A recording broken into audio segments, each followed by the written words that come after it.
Parce qu'il y a deux possibilités. Soit maintenant tu es conscient que tu es riche, alors, spirituellement, alors tu vis comme un riche, comme on dit, tu dépenses, allez, tu étudies, tu pries, tu fais de la tzedaka, tu es un riche. Soit maintenant tu crois que tu es un pauvre, et c'est pas vrai. Alors que quand tu crois que tu es un pauvre, ça veut dire qu'en fait ta Torah elle est cachée de toi. Pourquoi elle est cachée? Parce que tu es toujours tombé avec des gens qui te l'ont cachée, ta Torah. Et plus maintenant ta Torah elle est grande, elle est profonde, plus la parole d'Hachem qui est en toi elle est grande, plus tu vas te faire démonter par ton entourage. Par les gens qui t'entourent, ils vont essayer de... C'est pas de leur faute, c'est pas parce qu'ils sont méchants. C'est parce que, comme eux, ils ont des mauvaises connexions, donc ils font du mal aux autres. Mais c'est pas parce qu'ils sont méchants. C'est parce que comme ils sont connectés sur des énergies négatives, alors ils deviennent des envoyés de choses négatives. Mais c'est pas parce qu'ils sont méchants. C'est pas eux qui sont méchants. Eux, ils sont juste colporteurs, c'est tout. C'est-à-dire, ils sont connectés sur des choses pas bien. Et ça fait qu'ils deviennent des envoyés du mal. Et le pire du mal qui existe, le pire de Amalek, c'est de décourager les gens. C'est ça la clipa de Amalek. Amalek, il veut te faire croire que ta vie, tu as raté ta vie, tu n'as rien fait dans ta vie, tu ne vaux rien, etc. C'est ça Amalek. Donc dès que tu entends quelque chose comme ça, il faut que tu saches que c'est Amalek. Tout de suite, ça peut venir de n'importe qui, même d'un grand rabbin avec une grande barbe et tout. Mais s'il te dit que tu ne vaux rien, c'est Amalek. Amalek qui parle. Alors il faut te méfier. Il faut écouter des paroles qui sont des paroles positives. Tout ce qui est négatif, il faut te sauver de ça. Et si maintenant tu arrives à croire dans le bien qui est en toi, envers et contre tous, tu vas voir que tu vas réussir dans ta vie. Tu vas voir que tu vas réussir. Et quand tu vas réussir, les gens ils vont te regarder et vont dire comment il a fait celui-là? Comme le Tam, un cordonnier qui fait des chaussures à trois coins et trucs.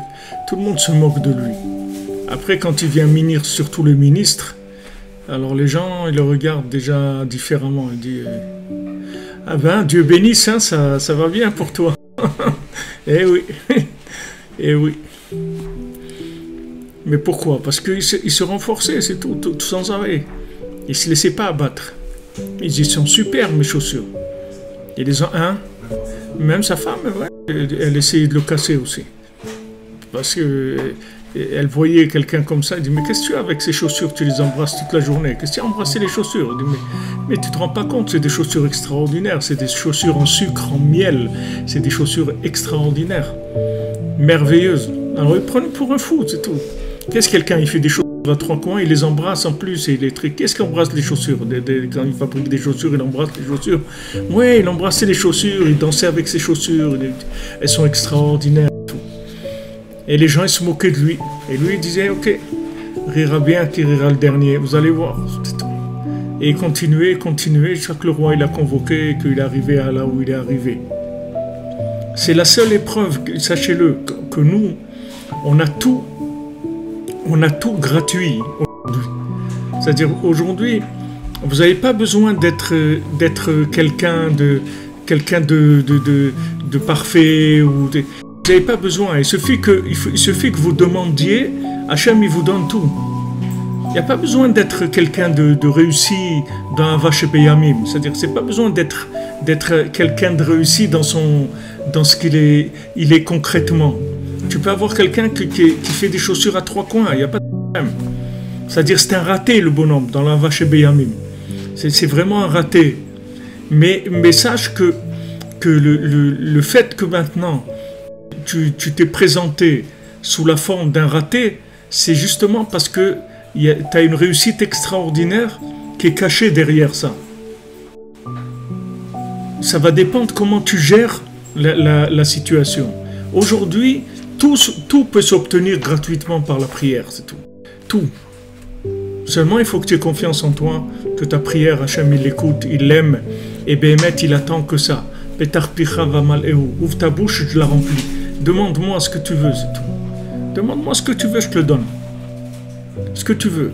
Les gens ils disent mais non quand même, c'est pas sérieux, truc. Moi je fais des bêtises et tout. T'occupe pas de ça. Fais confiance aux tzadikim, ce qu'ils te disent. Alors c'est pour ça qu'il y a de l'opposition. Pourquoi les gens ils sont opposés à ça? Pourquoi les gens ils sont opposés à Rabbi Nachman, aux enseignants de Rabbi Nachman, tous les gens qui enseignent Rabbi Nachman et tout? Il y a beaucoup d'opposition, beaucoup de gens qui sont énervés contre eux et tout. Parce que les enseignements de Rabbi Nachman, c'est quelque chose qui soulage, qui libère l'individu complètement. Et il y a des gens, ils veulent rester angoissés, constipés toute leur vie comme ça. Ils veulent vivre le judaïsme constipé et angoissé.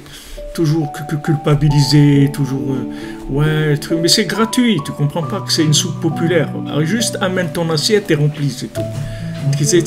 Ne commence pas à chercher de l'argent, des trucs, t'as pas besoin de payer. Il n'y a personne qui va te regarder. Tu vois, tu viens au moins à Rosh Hashanah, et Rabbi Nachman, il ne regarde pas qui tu es. Tu es là, c'est tout, il t'a amené, c'est tout. Il t'a amené, tu peux être tranquille que tu es un tzaddik. Rabbi Nathan, il dit, tous les gens qui viennent à Ouman à Rosh Hashanah, c'est des tzaddikim.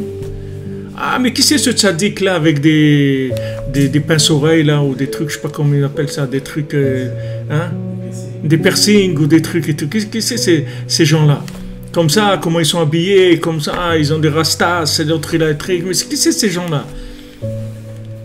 T'occupe pas qui c'est ces gens-là. Ces gens-là, c'est les porteurs de la Torah de Mashiach. C'est eux qui ont la Torah de Mashiach en eux. C'est pour ça que Rabbi Nachman, il les amène. Rabbi Nachman, c'est pas Rabbi Nachman, c'est un connaisseur. Rabbi Nachman, il connaît exactement, il sait exactement à qui il a affaire.